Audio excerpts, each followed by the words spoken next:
ഗൾഫിലെ ഇന്ത്യൻ പ്രവാസികൾ മാത്രമല്ല, വയനാടിന് കൈത്താങ്ങാകാൻ വിവിധ രാജ്യക്കാരും മുന്നോട്ട് വരികയാണ്.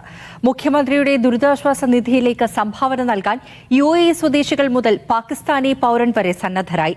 വയനാടിന്റെ കണ്ണീരൊപ്പാൻ മലയാളികൾക്കൊപ്പം കൈകോർക്കണമെന്ന് ഇവർ പറയുന്നു.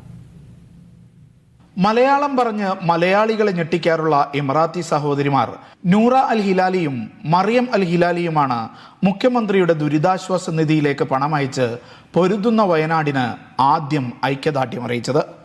തുക വെളിപ്പെടുത്താൻ ഇവർ തയ്യാറായിട്ടില്ല.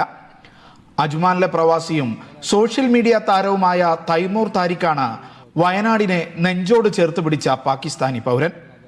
പുതുപ്പള്ളി സ്വദേശി ശ്രീജയെ ജീവിതസഖിയായി സ്വീകരിച്ച തൈമൂർ മലയാളികൾ ചങ്ങാതിമാരായുള്ള മുഴുവൻ പാകിസ്ഥാനികളും വയനാടിനെ സഹായിക്കാൻ മുന്നോട്ട് വരണമെന്ന് അഭ്യർത്ഥിച്ചു.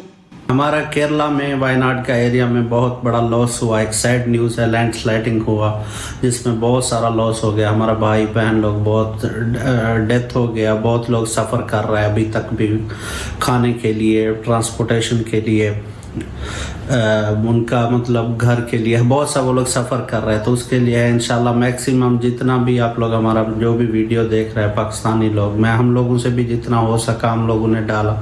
फ्रेंड सर्कल ने, आप लोगों से भी, मेरे जितना भी दोस्त फ्रेंड सर्कल हैं केरला पाकिस्तानी लोग, सबसे रिक्वेस्ट है कि आप लोग भी मैक्सिमम हेल्प करें हमारे वायनाड का बहन भाई लोगों के लिए इंशाल्लाह. जज़ाकल्लाह, थैंक यू. രാജ്യാതിർത്തികൾ അപ്രസക്തമാവുന്ന വിധം വയനാടിന്റെ കണ്ണീരൊപ്പാൻ ഇനിയും സഹായങ്ങൾ എത്തുമെന്ന് ഉറപ്പാണ്.